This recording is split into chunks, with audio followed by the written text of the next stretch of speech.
We've been making little tiny quilt blocks, or like a little tiny quilt square out of 4-patch, and putting a little charm in the middle to encourage people, and we're using them as prayer cloths at our church, and they've been very popular, and we get a lot of reports back that people have taken them into surgery with them. It gives them some faith and encouragement and a reminder that there is someone that is praying for them, and oftentimes they'll keep them for a really long time as a reminder of what God helped them through. But I decided I'd try to crochet some, so it's not a real hard pattern, so I mostly just want to kind of walk through the actual steps that I use to make this. The yarn that I've experimented with so far is a number 4 yarn, and I love this yarn from Hobby Lobby, and it's very inexpensive, and I got mine on sale, so I can get quite a few of these made. And then the other yarn is, this one right here was made out of the Yarn Bee, which is Hobby Lobby Fundamental Cotton, and it's a mercerized cotton.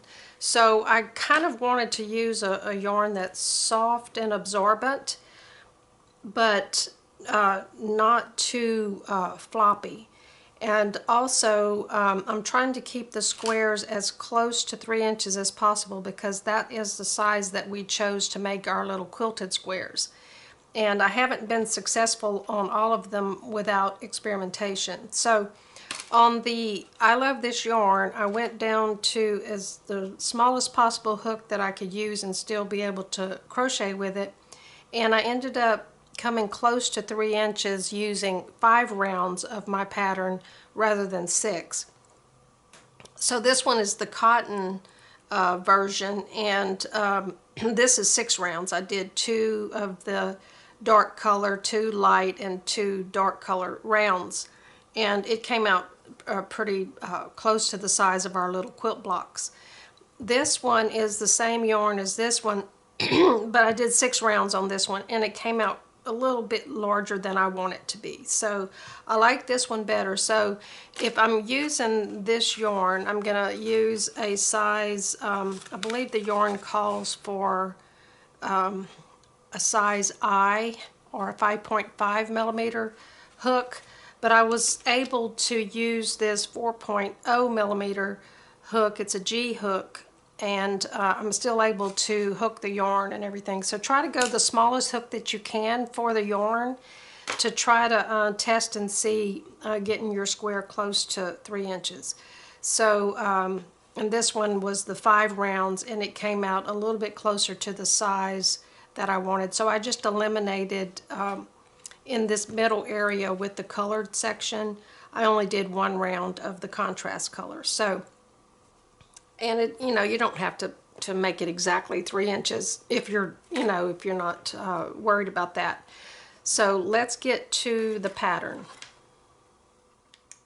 So if you know how to do a granny square and single crochet, you're good to go. But I just want to show a couple of things that I do that's my way of doing things. So I want to start with a magic circle, because we want to try to get that hole as small as possible, and I was able to get it a little bit tighter on the cotton yarn. So I start off with a piece of yarn about 6 inches or so, and I lay it in the palm of my hand. Then I come around my index finger and my middle finger, and I just make a little X there. And then I reach through that loop and pull up a loop like I'm going to make a single crochet, but I don't complete the single crochet because I want to leave this big loop here to crochet into. Then while I'm just kind of holding that in place, I get my tension ready. Then I start tightening down on that loop that's on my hook, and I do a really tight chain, and that's not going to be counted as my first single crochet. And then I'll do 12 single crochets down inside this big loop, and then we can close the loop by pulling on that tail. There's a lot of videos out there. It's called different things, but a lot of people demonstrating the magic circle. So All right, or they'll call it an adjustable ring. I mean, I've seen several different names for it. So I'm going to just do a couple of single crochets in here, but we need 12. So I'm just going right into it without doing a chain one, going right into my single crochet. So that's the first one, 2, and I'm just kind of keeping my fingers in that hole just so I can keep everything tight. Gives me something to hold on to, and you can make it smaller if you don't need that much to hold on to. So I'm going to go ahead and finish the 12 single crochets, and I'll come back when I'm done with that. Alright, I've got 12 single crochets in that circle. So I'm just going to kind of pinch here and keep this thing from twisting. I don't want to let it do that. And I'm just going to slowly pull that closed while keeping this part flat. And you don't have to try to tighten up too much right now because we're going to weave this tail in and tighten it up again later. So I just want to get it as close as possible. And the way that I'm going to be joining, if you're more comfortable with doing a slip stitch, you can just slip stitch into the first single crochet to close the round. But I use this join almost all the time, or I can't remember when I don't use it when I'm crocheting in the round. So what I do is I take my hook out of the stitch, of the last stitch, and then I turn everything over and I get these tails over here on this side toward me and just kind of get them out of the way. I've still got my little loop going on there, and then from the back of the crochet I poke my hook into that first single crochet. And you may need to get a needle in there because I did not do a chain one, and I don't usually do a chain one. So this is just the way I do it. I think it kind of makes the join a little bit more invisible when you don't do that chain one. So from back to front, I'm poked my hook through that first single crochet, and we're at the back of the work. So I'm just going to take this loop and put it on the hook, tighten everything down, just snug it up, and then put some tension on my yarn and then pull that loop through that single crochet. So that takes the place of that slip stitch join. So now I'm just going to turn my work back over again and get ready to do the next round. Okay, on the second round I am going to do a single crochet chain in every single crochet. That will mean that I'm going to have 12 chain spaces. So every time I make a chain, that's going to be my chain space. So I'm going to just put my hook back in there. I've got the gap all closed in there, and I want to make sure with my hook sitting on top that that loop is the same size as my hook. You can pull it out a little bit if you need to, but you don't want it wonky. So the same stitch that that loop is coming out of, I'm going to twist my hook down and make my first single crochet. And again, I am not doing a chain one to start the round. If you're more comfortable with that, go ahead and do a chain one and then do your single crochet. But if you do a chain one, that's not going to count as your first stitch in the way that I'm doing this. So again, I like the way the joins look when you don't do the chain one. So I'm going to finish this single crochet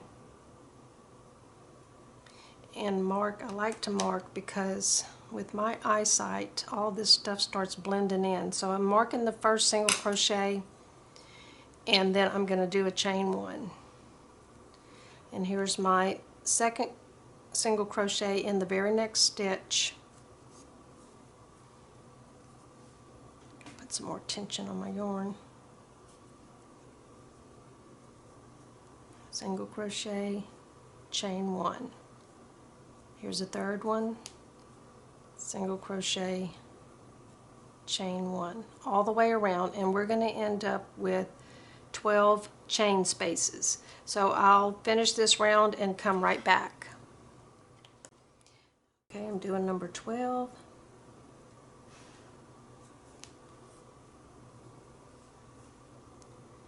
And since I'm going to be changing colors, I'm not going to do the last chain, and I'll show you why in just a minute. So the stitch marker helps me to know that that is just a little join from before, and I don't want to stitch in that. Sometimes you can get confused and think that's another stitch to stitch into. So I've done 12 single crochets, chain 1, except for I didn't do the last chain 1. So what I'm going to do now, since I'm changing colors, I'm going to just go ahead and cut that and then pull that through. And the reason I didn't do another chain 1 is because when I do this kind of a join, sometimes it can be the last chain, because it's going to bridge that gap in here.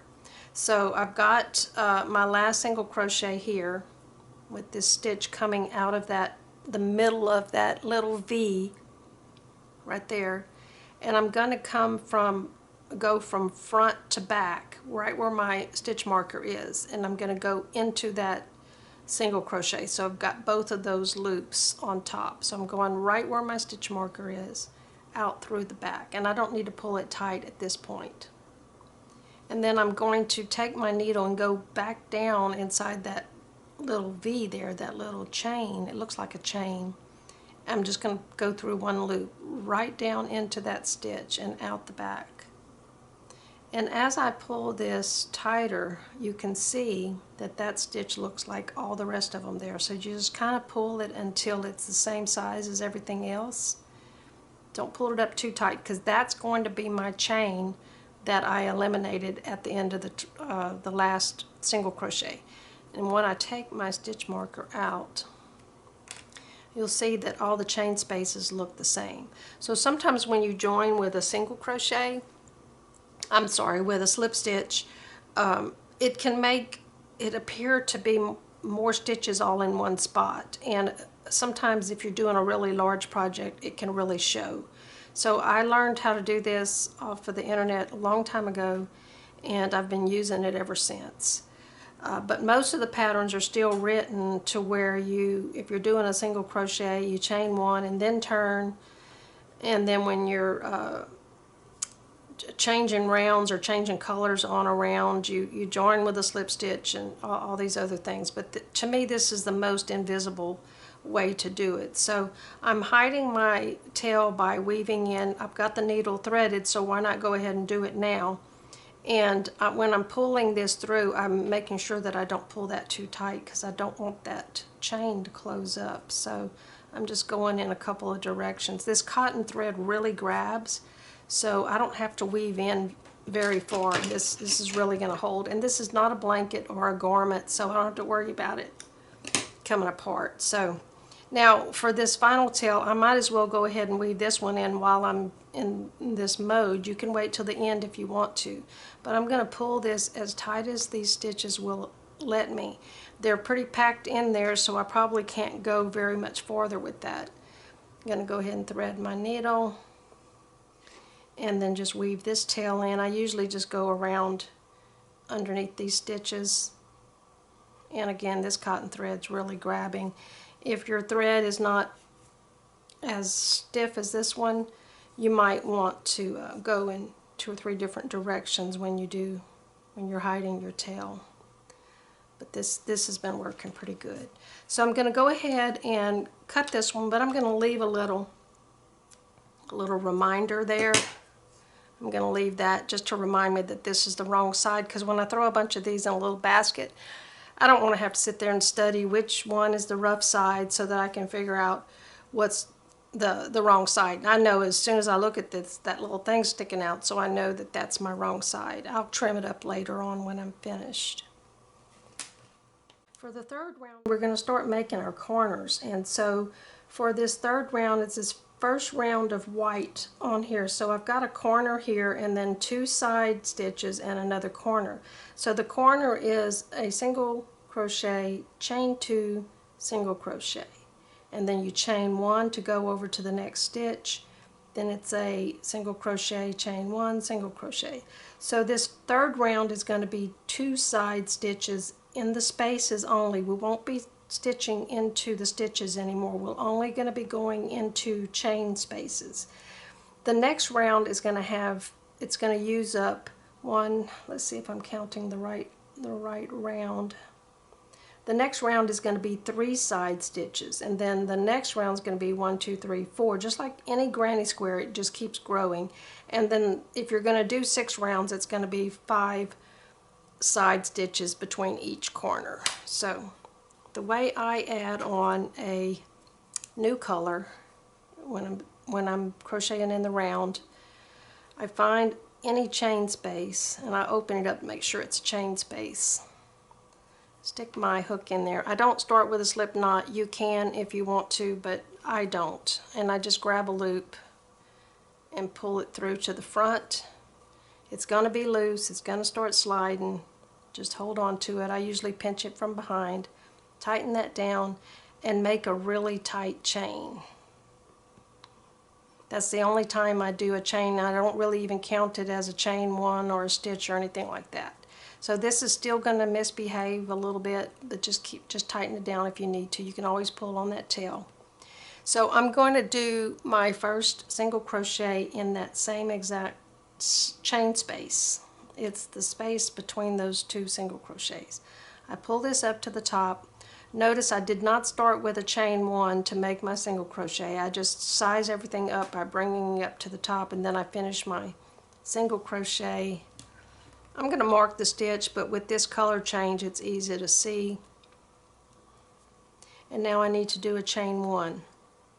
So even though we need 2 spaces used for that side, I'm only going to do 1, and when I come back around I'm going to finish that side later. So I'm going to go right into making a corner right into that next space. So I've done my chain 1, so I'm going to do a single crochet, chain 2. This yarn is stiff and my hook is small, and then I'm going to do another single crochet right in that same corner. So I've done a single crochet, chain 2, single crochet, and then I'm going to do a chain 1 to move on to the next side stitch. So I need to use the next 2 spaces as my side stitches, and I think you got it now. So there's a single crochet, chain 1, single crochet, chain 1, and then a corner, single crochet, chain 2, single crochet, chain 1. So I'm going to continue around with my 2 side stitches, a corner, 2 side stitches, a corner, and then I'll have just 1 stitch left to finish this side where we started. I'll meet you back when I get close to that spot. Okay, I've done my last corner and a chain 1, so I have 1 space left to fill, and there's my second one for that side. So I'm going to go ahead and do that last single crochet, chain 1, and then I'm going to do that little join that I like to do.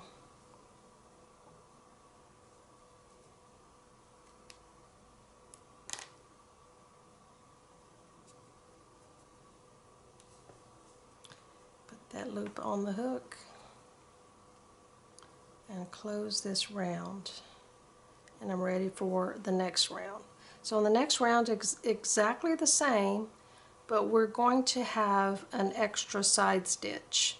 So I'm just going to go ahead and reach back into the space that we just came out of, where this loop is kind of joined into. It may feel a little funny. I did not do a chain 1 for my first single crochet. Single crochet, chain 1, put in a marker,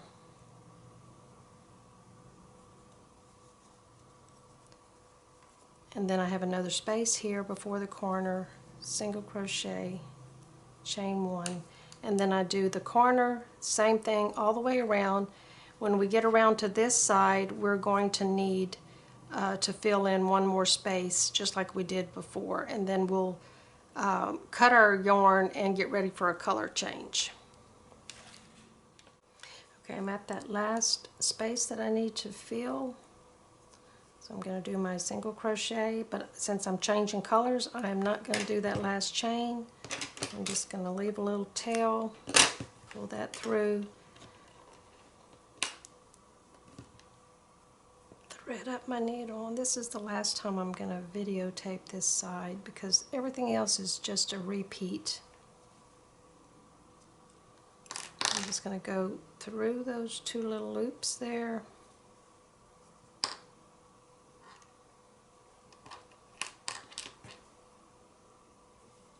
And then down where that loop is going down, just grabbing just the back loop.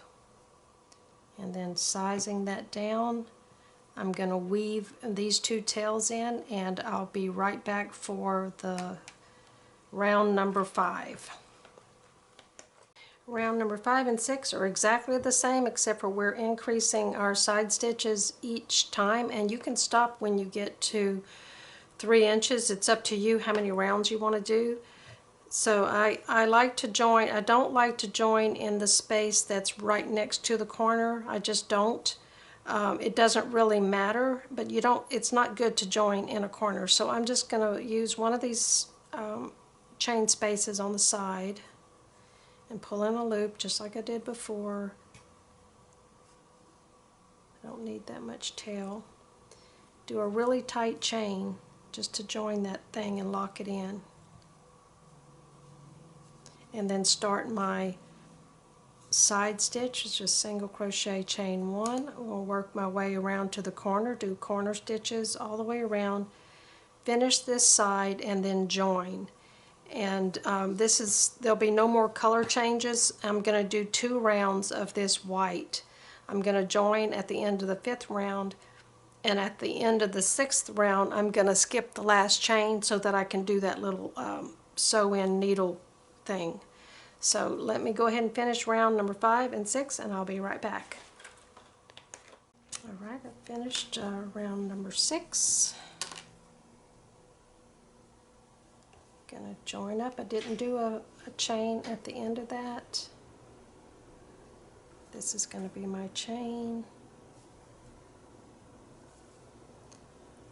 And then I'm going to weave in both of these tails, and then I'll show you the little charm. Okay, you can sew a little charm to the middle if you want to. You just need to line up where the eyelet is. It would look cute in a corner like that also. I have seen on the internet where they're putting little tags tied to the square that has a scripture on it or words of encouragement. So whatever you want to do is fine, and you can just leave it just plain if you want to. But the way I've been doing it, I've been using the same yarn that I sewed it with, and I may even split the plies to make it a little bit easier. But let's just go ahead and cut a piece of this same yarn, and I'm going to go ahead and split the ply because I think I like it better that way. So if you're able to split the ply, the cotton is really strong, but the other yarn, I probably would not split the ply on that one because it'll just kind of fray apart, but the cotton is really strong. So if you've got some crochet cotton or something like that, you can use sewing thread, that's fine too. So what I do is I go ahead and bring this thread to the front and about the spot that it needs to go. And this needle will not go through my little charm, so I use a dental floss threader. I don't know if you can see it, it's really thin. And then I run this thread through the charm. And I have found this cotton thread to really hold. Now on the other one I'm using a different kind of thread because that yarn is really fuzzy. Sorry about that, y'all. Let this come out of here. I'm just going to pull that through the eyelet or the eye of my charm. Then I'm going to rethread my needle and pull it through to the back. You can go through as many times as you want to if you're using a different kind of thread, but this thread or this yarn is strong enough to not break, I think. And again, this is not a garment or anything like that that's going to get a lot of abuse. So I don't want to pull it so tight that the charm just kind of does that, so I let it dangle a little bit. And then I just tie a couple of knots back here. And then sometimes I'll put fray check if I'm worried about the knot. I don't do it real tight because I don't want that heart to get pulled out of whack. Put a little fray check right there, weave in these ends, and you're finished. This is a really quick and easy project, and it goes for good use. And I hope you enjoyed watching this, and hopefully you'll come up with your own ideas on how to make little prayer squares. Very inspirational.